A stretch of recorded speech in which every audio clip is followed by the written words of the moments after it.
We got, go ahead. We got a battery hook up underneath the spare tires in the back of the trunk, and the amplifier is on the left over there, left side. If you're looking from the back.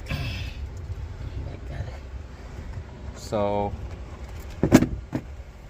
we're putting the battery back, and then this is the factory amp.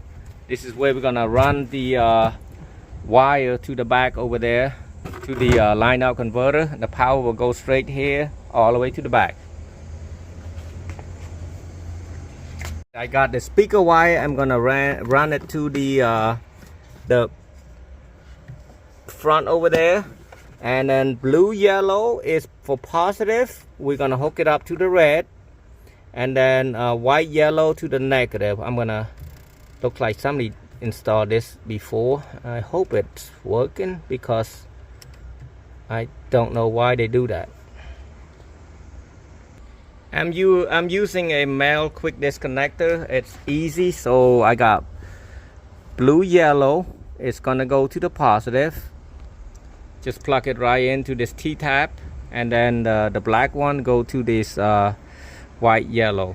So using the sub output is not good, so I use a left front. I got the red blue to the positive and brown blue to the negative. So I'm gonna go to the back, the front. Yeah, the front. Actually, it's considered as a front. So here we got a line out converter. It's Kiss-Lock 2. It's got ground and remote. The remote will come up to the remote, and the ground we put it over here on this side right there, ground it. And then we got the power from the battery going up here, and then we'll run the RCA jack over here to the input of the amp. This is Kiss-Lock 2 made by Kickers. And the speaker, basically the white and gray, go to the white right here, and then the white, black, gray, black is the negative, so go to the negative side to the where the amp was at.